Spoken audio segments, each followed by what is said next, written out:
Hello' guys, পুনৰ এটি মোৰ নতুন ভিডিঅ'লৈ আকৌ আপোনালোকলৈ মোৰ ইউটিউব চেনেলৰ যোগেদি চবকে স্বাগতম জনালোঁ।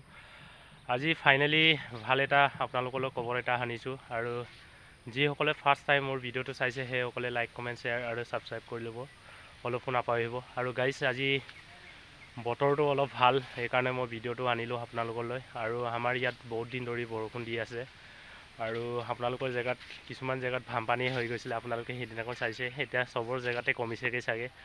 আৰু অসম আৰক্ষী বিভাগৰ ফাইনেলি ৰিজাল্ট কেতিয়া দিয়া হ'ব আৰু চবেই প্ৰশ্ন, আৰু আপোনালোকক মই জনাব বিচাৰিছোঁ যে অসম আৰক্ষী বিভাগৰ কেতিয়া ৰিজাল্ট দিয়া হ'ব আৰু নিউ ভেকেঞ্চিৰ কাৰণে কিমানটা পষ্ট আহিব আপোনালোকে গমেই পাইছে। চকো ভেকেঞ্চি আহিব আৰু চকো ভেকেঞ্চিটো কি বিষয়ত আহিব, কিছুমানে কামাণ্ডোত আহিব নেকি, বা আছাম পুলিচ ABUBৰ কাৰণে আহিবনে, AFR আহিবনে, ADR আহিবনে, কি আহিব, এই আপোনালোকে কমেণ্টৰ ওপৰত কমেণ্ট কৰি আছে।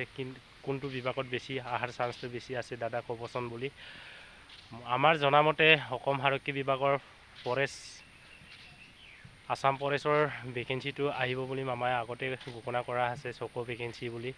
আৰু হয়তো 800-900 ভেকেঞ্চি আহিলে আমাৰ আছাম পুলিচ ABUB বা আছাম কামাণ্ডোৰ কাৰণে কিছুমান পষ্টৰ কাৰণে আহিব পাৰে, কিয়নো আজিৰ তাৰিখলৈকে কোনো ধৰণৰ মানে HLPRBত বা আপডেট পোৱা নাই। কিন্তু নিউ ভেকেঞ্চি 6টা ভেকেঞ্চি আহিব বুলি আমি খবৰ পাই আছোঁ। আৰু আজি মেইন ভিডিঅ'টোৰ টপিকটো হৈছে অসম আৰক্ষী বিভাগৰ কেতিয়া ফাইনেলি ৰিজাল্ট দিয়া হ'ব। আৰু মামাই সেইদিনাখন নিজে ক'লে আৰু আপোনালোকে শুনিছে, বহুত ইউটিউবাৰ আছে অসমত, আপোনালোকে শুনি আছে। 10 অক্টোবৰ তাৰিখে আমাক নিযুক্তি পত্ৰ দিয়া হ'ব, যিমানখিনি আছাম পুলিচ, কামাণ্ডো, বটমেন, ADR এই গোটেই ভেকেঞ্চিটোৰ ওপৰত 10 অক্টোবৰ তাৰিখে আমাক নিযুক্তি পত্ৰ দিয়া হ'ব বুলি। আৰু তাৰ আগতে আমাক 15 ছেপ্টেম্বৰ হয়তো ফাৰ্ষ্ট উইকতে আমাৰ অহাৰ চান্সটো বেছি আছে, আমাৰ ৰিজাল্ট, কিয়নো ৰিজাল্ট দিয়াৰ পাছতেহে এপইণ্টমেণ্ট লেটাৰ 15-20 দিনৰ বা 1 মাহৰ পাছতে এপইণ্টমেণ্ট লেটাৰ দিয়া হয়। সেইকাৰণে আপোনালোকে ধৰি ল'ব পাৰে যে 15 ছেপ্টেম্বৰ আগতে ফাৰ্ষ্ট উইকতে আপোনালোকৰ ফাইনেলি ৰিজাল্ট অহাৰ চান্সটো বেছি সম্ভাৱনাটো আছে। আৰু যিসকলে ফাৰ্ষ্ট টাইম সেই মোৰ ভিডিঅ'টো চাইছে সেইসকলে লাইক কমেণ্ট শ্বেয়াৰ আৰু ছাবস্ক্ৰাইব কৰি ল'ব, অলপো নাপাহৰিব। আৰু নিউ ভেকেঞ্চিৰ কাৰণে আপোনালোকক আপডেট দিবৰ কাৰণে মই আছোঁ। আৰু যিমানখিনি অসম আৰক্ষী বিভাগৰ ফাইনেলি ৰিজাল্ট কেতিয়া আহিব চবৰে ভয় কৰি আছে। আৰু এইবাৰ যিসকলে আছাম পুলিচ ABUBৰ কাৰণে ভাইভা টেষ্ট দিছে সেইসকলৰ 100% মানে চাকৰি হোৱাৰ চান্সটো বেছি আছে, কিয়নো সেইবাৰ মানে আগতে আছাম পুলিচ ABUBৰ কাৰণে এটা পষ্টৰ এগেইনষ্টত ভাইভাৰ কাৰণে বা এক্সামৰ কাৰণে 5জন মাতিছিলে, কিন্তু সেইবাৰ মানে 5জন হোৱা নাই, 3জনকৈ মাতিছে বুলি আমি শুনা পাইছোঁ। আপোনালোকে সিমান হুৰমুৰ আপোনালোকে শুনিছে চাগে নিজে।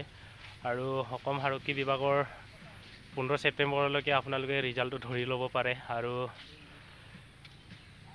নিউ ভেকেঞ্চিৰ কাৰণে আপোনালোকে চেষ্টাটো চলাই থাকক। আৰু সেইবাৰ চকো ভেকেঞ্চি আহিব, চকো ভেকেঞ্চিৰ কাৰণে আমি অলপ কষ্টটো বহলাই মানে অলপ কষ্টটো দুগুণ কৰিব লাগিব, কিয়নো সেইবাৰ 4000 পষ্ট থাকিও আমাৰ কাট অফটো অলপ বেছি গ'ল। সেইকাৰণে আমি চকো ভেকেঞ্চিৰ কাৰণে কিমান চেষ্টাটো কৰিব লাগিব, কিমান কষ্ট কৰিব লাগিব আপোনালোকে নিজে গম পায়। আৰু আছাম পুলিচ ABUBত লং জাম্প আৰু চিন আপটো মাৰিবলগীয়া হয়, কিন্তু আছাম ফৰেষ্টত তেনেকুৱা নহয়।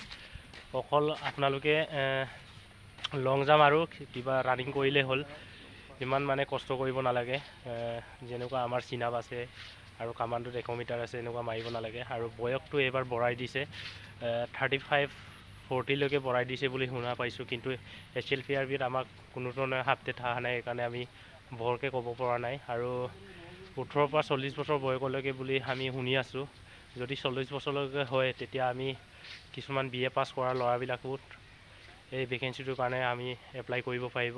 আৰু যেতিয়া আমাৰ আছাম পুলিচ ADR বা যিমানখিনি ভেকেঞ্চিটোৰ ওপৰত যেতিয়া ফাইনেলি মামাই ঘোষণা কৰিব বা HLPRBত আমাৰ অফিচিয়েল ন'টিচ আহিব, তেতিয়া আপোনালোকক মই আগতীয়াকৈ জনাই দিম। আৰু আপোনালোকে বেল আইকনটো দবাই ৰাখিব।